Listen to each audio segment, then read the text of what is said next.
샬롬. 7월 16일 목요일 데일리 가정예배에 함께 하시는 모든 분들을 주님의 이름으로 환영하고 축복합니다.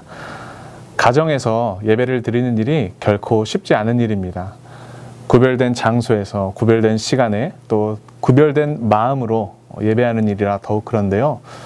그럼에도 불구하고 가정에서 예배를 드릴 때에 하나님께서 주시는 새로운 은혜와 또 하나님의 사랑이 있음을 기억하면서 어려운 상황 속에서도 하나님의 은혜를 사모하면서 더욱 열심히 그 자리를 지켜달라는 부탁과 권면의 말씀, 또 위로의 말씀을 드리며 오늘 예배를 시작하고 싶습니다. 우리 오늘 다 함께 찬송 부르시면서 예배를 시작하도록 하겠습니다.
하나님께서 오늘 우리에게 주신 말씀은 이사야 5장 18절부터 23절까지의 말씀입니다. 우리 다 함께 한 목소리로 18절부터 23절까지 있는 말씀을 읽겠습니다. 거짓으로 끈을 삼아 죄악을 끌며 술의 줄로 함같이 죄악을 끄는 자는 화 있을진저. 그들이 이르기를 그는 자기의 일을 속속히 이루어 우리에게 보게 할 것이며 이스라엘의 거룩한 이는 자기의 계획을 속히 이루어 우리가 알게 할 것이라 하는도다. 악을 선하다 하며 선을 악하다 하며 흑암으로 광명을 삼으며 광명으로 흑암을 삼으며 쓴 것으로 단 것을 삼으며 단 것으로 쓴 것을 삼는 자들은 화 있을진저. 스스로 지혜롭다 하며 스스로 명철하다 하는 자들은 화 있을진저. 포도주를 마시기에 용감하며 독주를 잘 믿는 자는 화 있을진저. 그들은 뇌물로 말미암아 악인을 의롭다 하고 의인에게서 그 공의를 빼앗는도다. 아멘.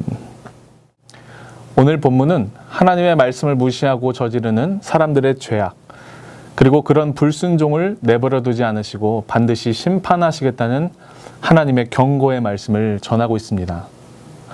본문을 보면 사람들이 짓는 4가지 종류의 죄에 대해서 설명하고 있는데요. 먼저 18절을 보면 이렇게 되어 있습니다. 거짓으로 끈을 삼아 죄악을 끌며 술의 줄로 함같이 죄악을 끄는 죄. 마치 줄을 당겨서 물건을 끄는 것처럼 거짓말이라는 줄로 무언가를 당기는데 그 안에 무엇이 담겨 있냐면 죄악이 담겨 있는 겁니다. 즉, 간교한 거짓말로 죄를 짓게 만드는 거짓의 죄를 첫 번째로 이야기합니다. 다음 20절에는 이렇게 되어 있습니다. 악을 선하다 하며 선을 악하다 하며 흑암으로 광명을 삼으며 광명으로 흑암을 삼으며 쓴 것으로 단 것을 삼으며 단 것으로 쓴 것을 삼는 죄. 하나님이 이 세상을 창조하실 때 빛이 있으라 말씀하시면서 밝은 것과 어두운 것을 분명히 정하셨는데 사람들이 자기 마음대로 하나님이 정하신 빛을 오히려 거꾸로 어둠이라고 말하고 또 반대로 어두움을 빛이라고 하는 겁니다. 이것은 하나님의 진리를 거스르는 불순종의 죄를 이야기합니다.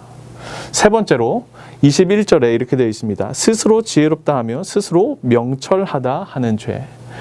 이것은 교만함이죠. 하나님이 지혜의 근본이시고 하나님만이 완전하시고 의로우신 분이신데 내가 하나님보다 더 똑똑하고 내가 옳다고 굳게 믿고 자신의 생각대로 사는 사람을 말합니다. 교만의 죄입니다.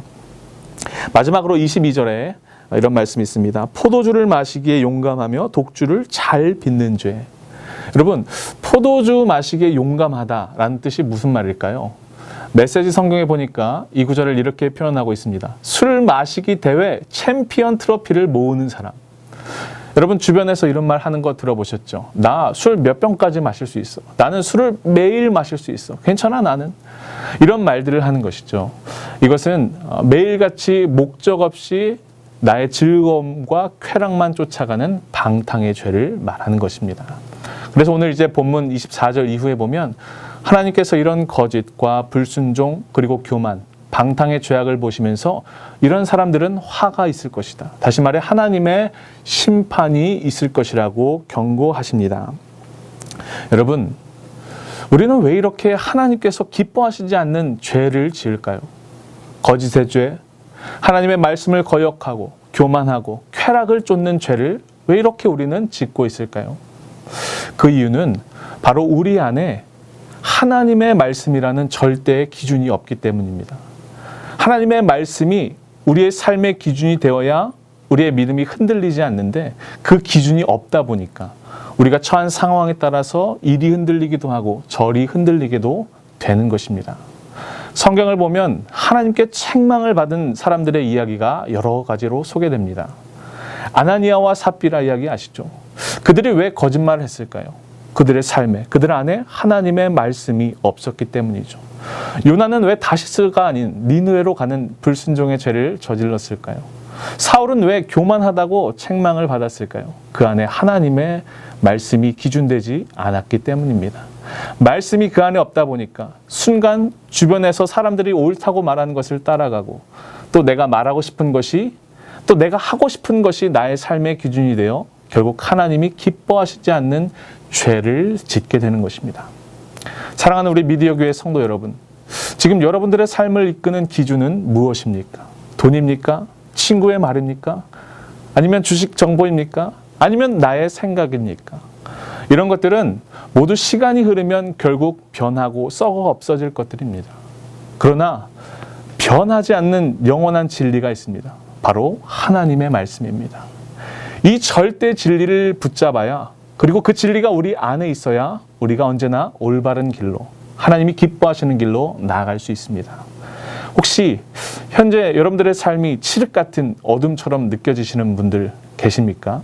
시간이 흐르면 흐를수록 빛이 점점 구름에 가리우는 것처럼 깊은 어둠에 빠지는 것 같은 삶을 사는 분들 계십니까? 만약 그렇다면 여러분들의 삶을 점검하십시오. 여러분들의 기준이 무엇인지, 그것이 없다면 하나님의 말씀을 다시 한번 붙잡으시고 그 말씀으로 나아가시길 바랍니다. 절대 진리이신 하나님의 말씀이 기준된 삶을 사시는 여러분들 되시기를 간절히 소망합니다. 오늘 이사야 5장의 말씀을 통해서 주시는 빛 대신 하나님의 말씀으로 잃어버렸던 소망을 찾으시는 복된 하루가 되시기를 주님의 이름으로 간절히 축복합니다. 기도하시겠습니다. 하나님을 믿는다고 하면서도 여전히 제 안에는 제가 기준이 되고 아니면 사람들이 옳다고 하는 것들이 저의 삶의 기준이 되어서 그것만을 따라가고 있진 않은지 오늘 말씀을 통해서 우리의 삶을 돌아보길 원합니다.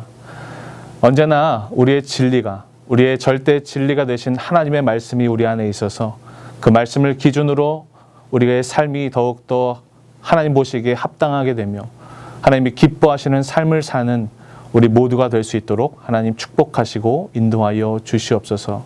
주님 말씀을 통해서 더욱더 하나님의 자녀로 거듭나는 오늘 은총의 하루가 되도록 주님 역사하여 주시옵소서. 감사드리며 예수님의 이름으로 기도하옵나이다. 아멘.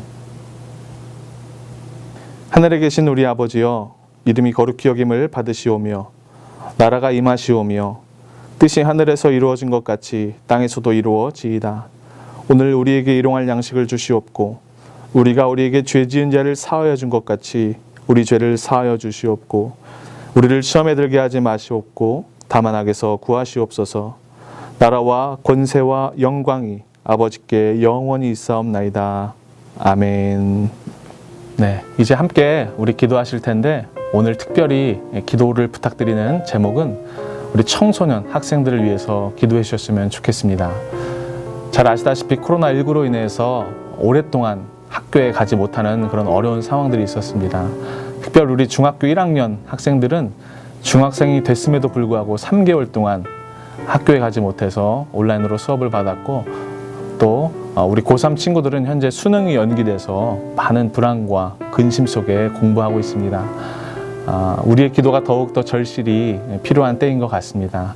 이 시간 함께 기도해 주실 때에 우리 청소년 아이들이 두렵고 또 떨리는 그런 마음 다 내놓고 주님께 온전히 내어 맡기며 이 학업의 과정 온전히 잘 감당할 수 있도록 해달라고 그들에게 평안과 하나님의 위로를 허락해 달라고 함께 이 시간 기도하며 나아가시도록 하겠습니다. 기도하겠습니다.